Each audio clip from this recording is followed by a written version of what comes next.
Section 1. You will hear a conversation between a senior librarian and a woman interested in working at the library. First, you have some time to look at questions 1 to 7 on pages 109 and 110.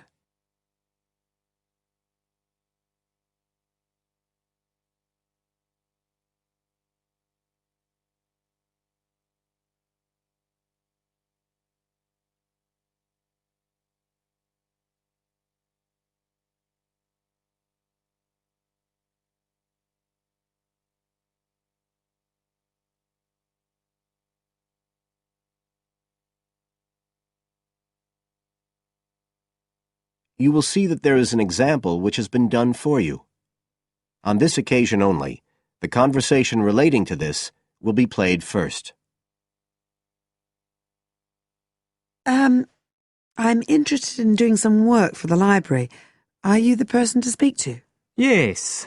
Right. Well, what sort of work are you interested in? Well, I've just come to live here in Australia. I don't want a full-time job until my children have settled down, but I really need to get out of the house a bit. And I heard you need voluntary workers for various projects? Right. The woman is interested in voluntary work, so C has been circled in the example. Now we shall begin.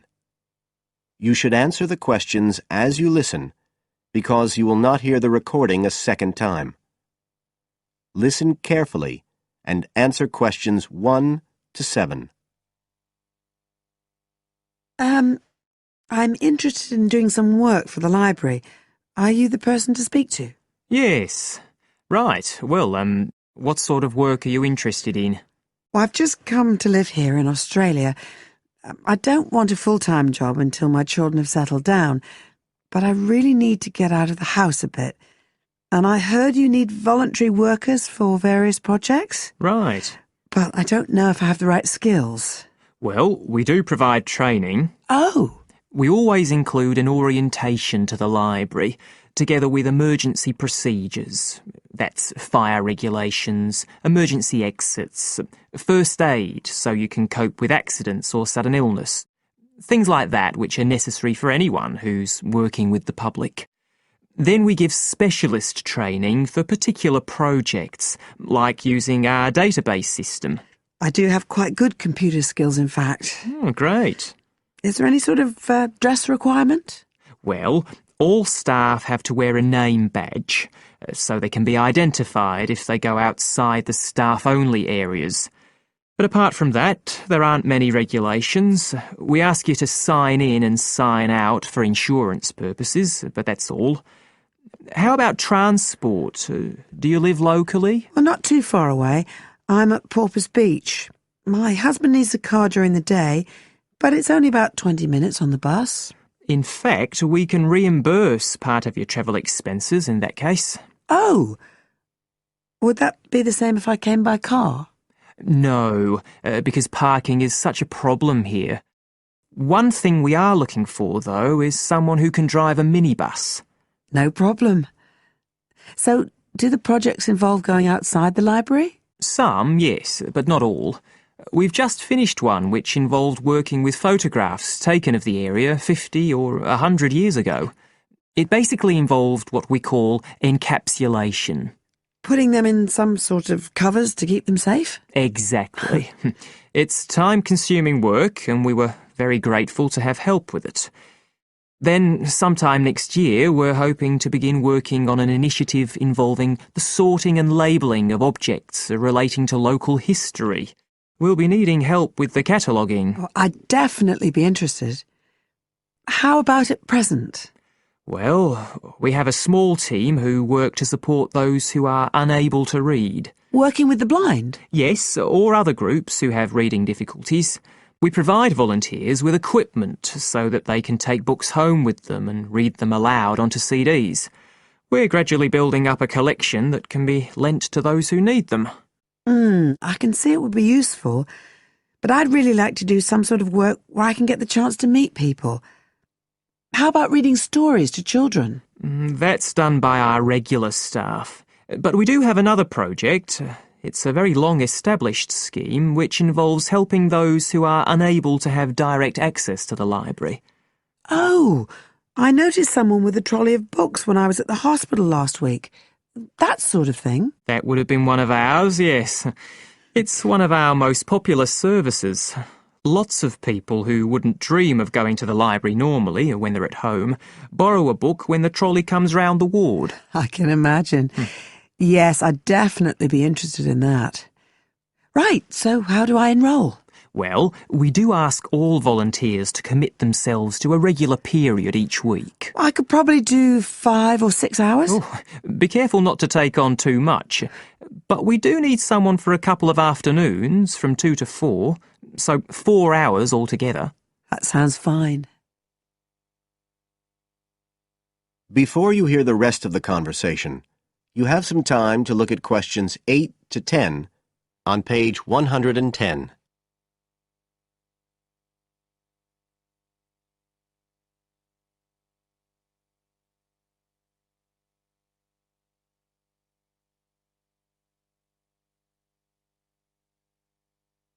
Now listen and answer questions 8 to 10. Right, so here's the application form.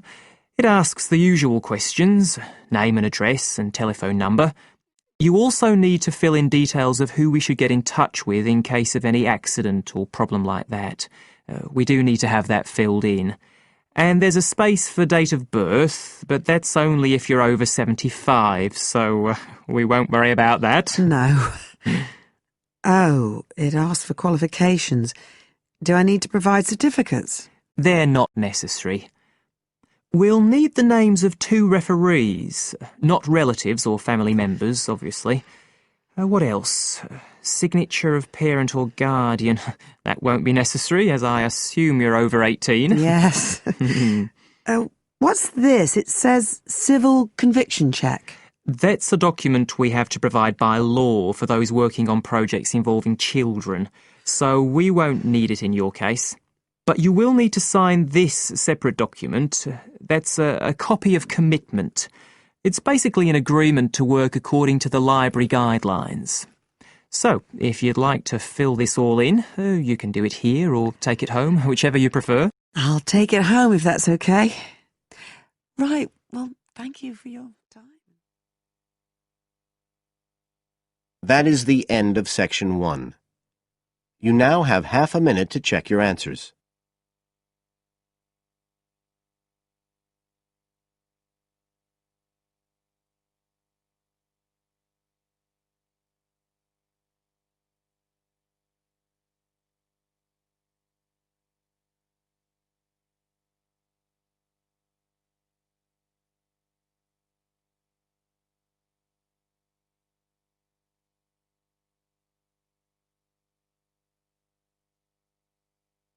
Now turn to section 2 on page 111.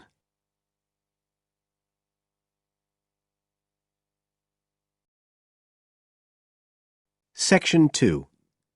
You will hear part of a local radio program about fighting air pollution in Canadian towns. First, you have some time to look at questions 11 to 14 on page 111.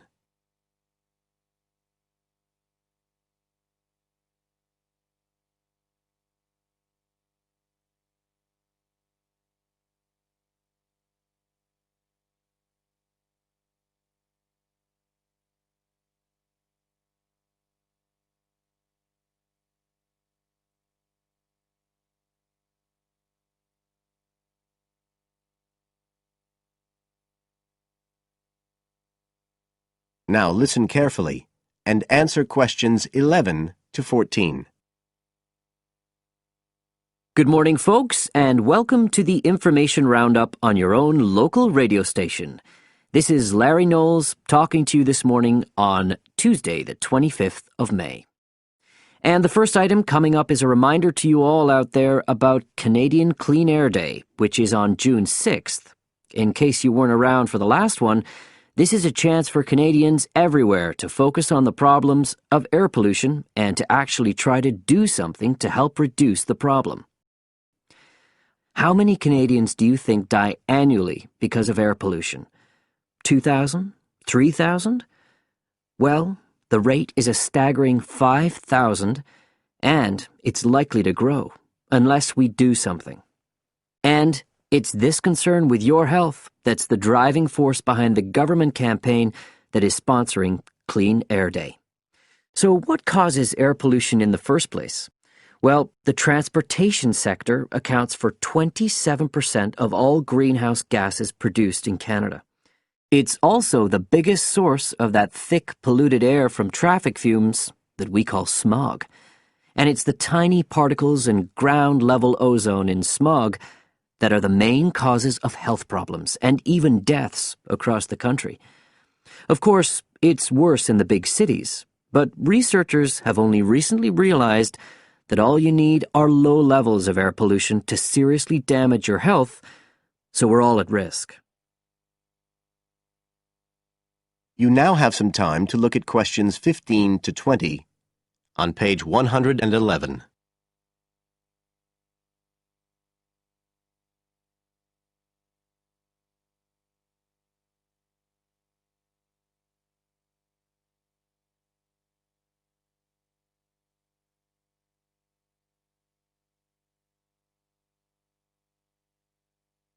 Now listen and answer questions 15 to 20. So, what can we do to fight air pollution? Well, it should be pretty obvious by now that the way we get to and from work every day can have a big impact on the air we breathe. So the easiest action you can take on Clean Air Day is to accept what we call the commuter challenge and get to work on foot or by cycling for a change. If you have to use your car, try carpooling and share the drive, or better still, use public transit.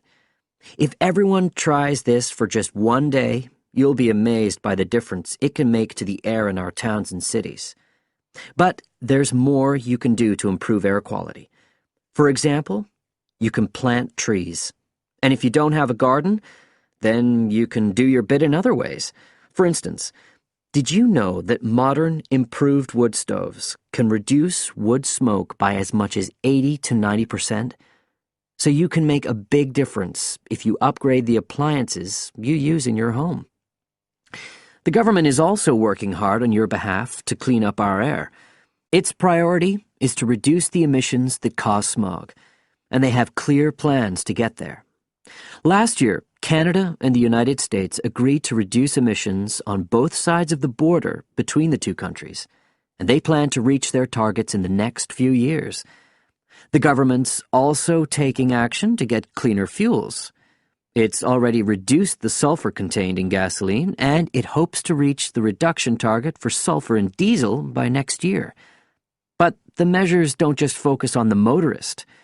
The federal government's also working to reduce emissions from power plants and factories right across the provinces. You can find out all about government action and all the plans for Clean Air Day events. That is the end of section 2. You now have half a minute to check your answers.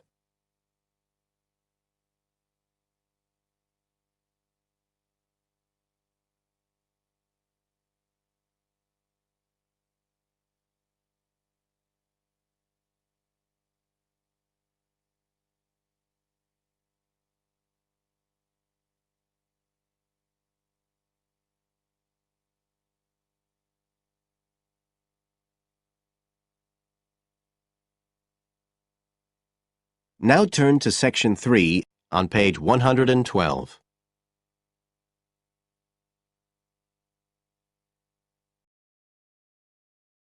Section 3.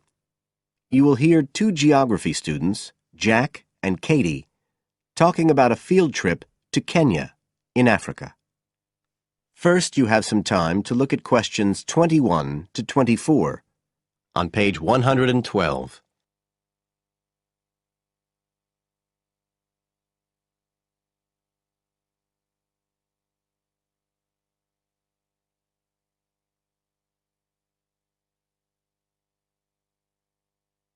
Now listen carefully and answer questions 21 to 24. Katie, hi. Thanks for inviting me round. Oh, thanks for coming. I know you're up to your neck in finals revision, but I've got to make up my mind about next year's geography field trip, and I'd really like your advice. We've got to choose between an African trip and one in Europe. They've told us a bit about both trips in the lecture, but I really can't make up my mind, and I know you did the African one last year. That's right. So, where exactly did you go? I mean, I know it was in Kenya, in East Africa. Yes. Well, we were right up in the northwest of the country. It was beautiful. We stayed in a place called the Marich Pass Field Studies Centre. Right. Dr. Rowe said the accommodation was traditional African-style cottages. He had a special name for them. Bandas. Yes, they're fine. You have to share, 2 or 3 people together. They're pretty basic, but you have a mosquito net. They don't provide spray, though, so remember to take plenty with you. You'll need it. And there's no electricity in the field centre. You'll have hurricane lamps instead. They give a good light. It's no problem. What about places to study? Dr. Rowe said there was a library? Yes, but it's quite small. There's a lecture room as well, but most of us worked out in the open air. There are plenty of places outside, and it's so beautiful. You're right in the middle of the forest clearing. I gather it's a relatively unmodernized area. Definitely. They actually set up the centre there because it's on the boundaries of 2 distinct ecological zones. The mountains, where the people are mainly agriculturalists, and the semi-arid plains lower down, where they're semi-nomadic pastoralists. Before you hear the rest of the conversation, you have some time to look at questions 25 to 30 on page 112.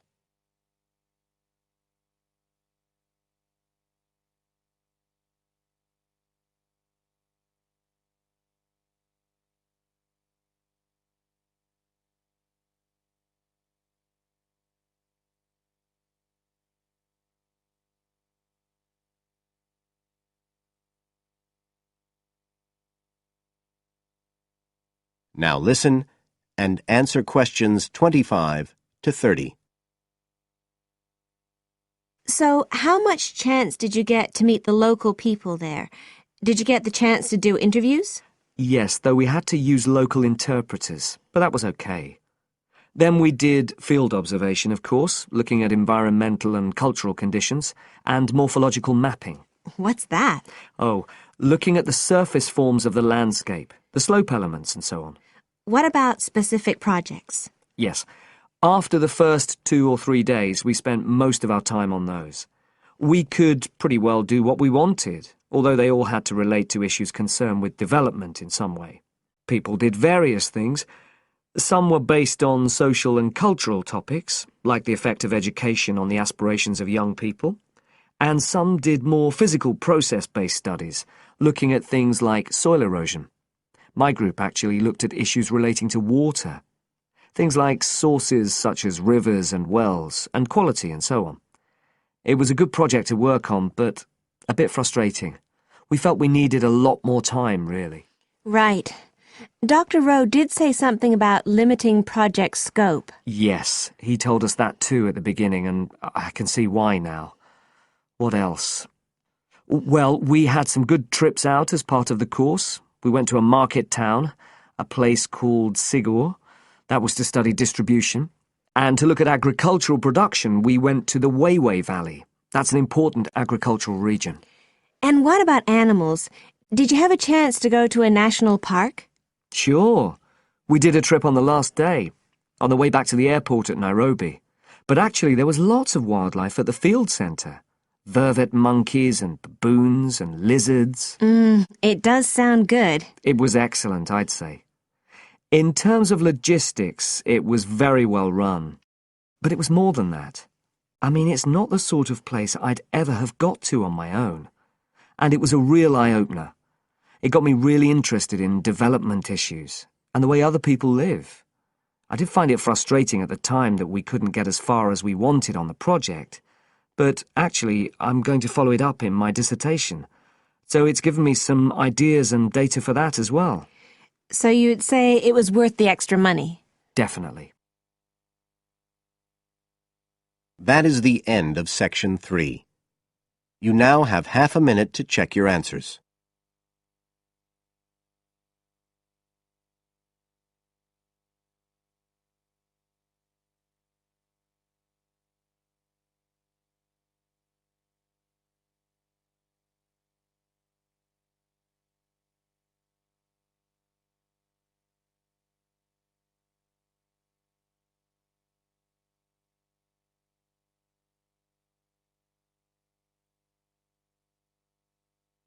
Now turn to Section 4 on page 113.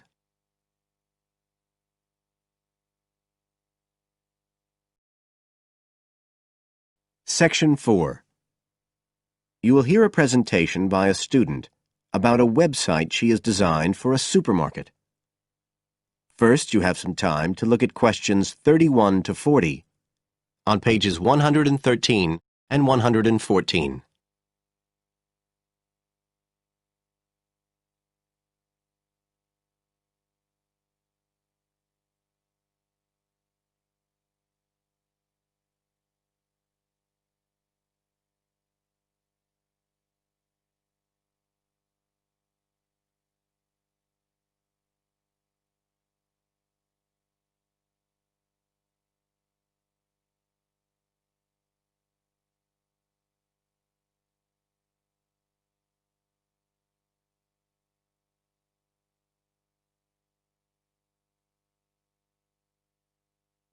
Now listen carefully and answer questions 31 to 40.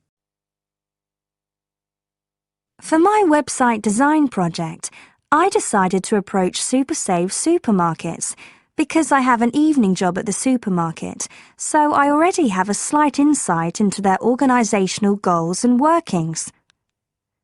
The field research for my project was in 2 stages. First, I had an interview with Mr. Dunn, who is in charge of SuperSave's customer care department. I discussed the project with him in order to identify the supermarket's requirements.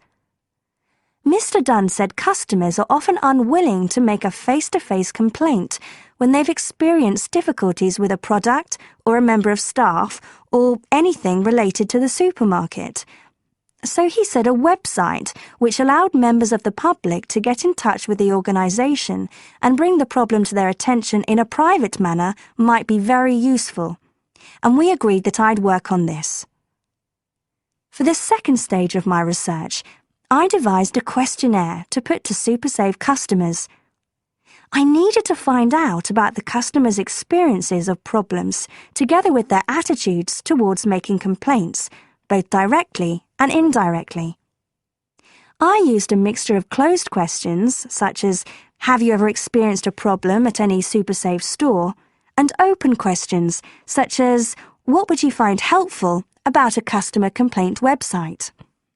I decided to do interviews rather than rely on distribution of the questionnaire, as I felt this was likely to lead to a higher take-up rate. I visited 4 SuperSave stores, 2 in the city centre and 2 in the outskirts, and altogether I interviewed 101 respondents. Then finally, I analysed the results.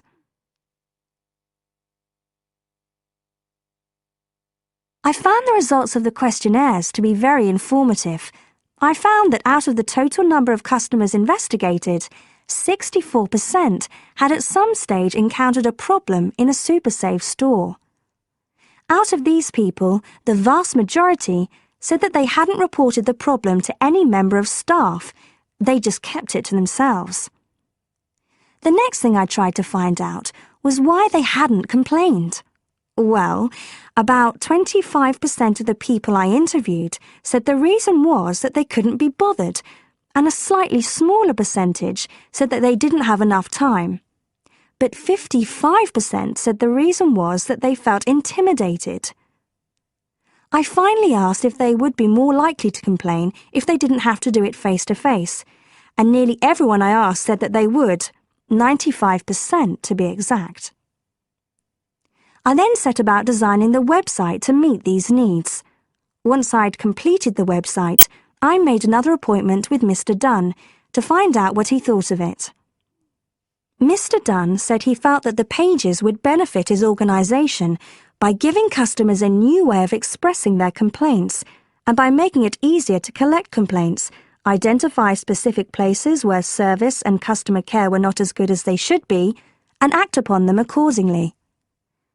SuperSave is already a highly customer-orientated organisation, and he thought our website would be an excellent addition to their customer care effort. This is all well and good, but there still remains the general problem with websites, that there's a lack of access to online computers.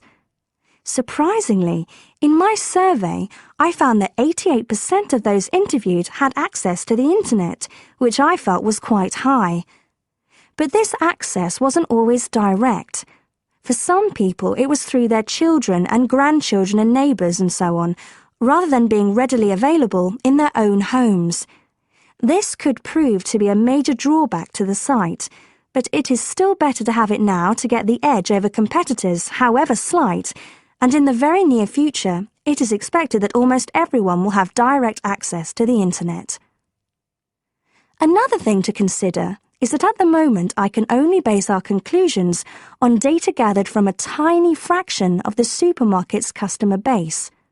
In order to get a better idea of how the site is doing and to see how well I have met my objectives, the site will need to have been up and running for at least a few months. After this time, it'll be possible to see whether or not people are actually using the site and if it's helping to make improvements to their customer service. It would also be interesting to study the effect of the site on staff at the supermarket. Morale could be dented as more complaints come in. Staff may feel they are being unfairly criticised and that there is no need for another way for customers to complain. But also, the site could boost morale by making staff come together to overcome the constructive criticism, and they may gain more job satisfaction by knowing that they are making a difference to the customer. So, overall, I feel my website has met my objectives, but there is scope for improvement and expansion. Are there any questions? That is the end of Section 4. You now have half a minute to check your answers.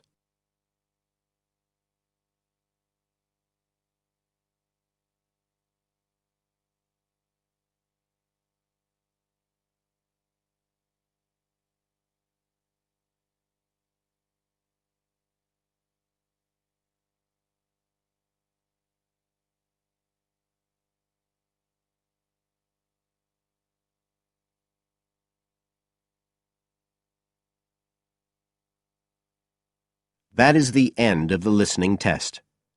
You now have 10 minutes to transfer your answers to the separate answer sheet.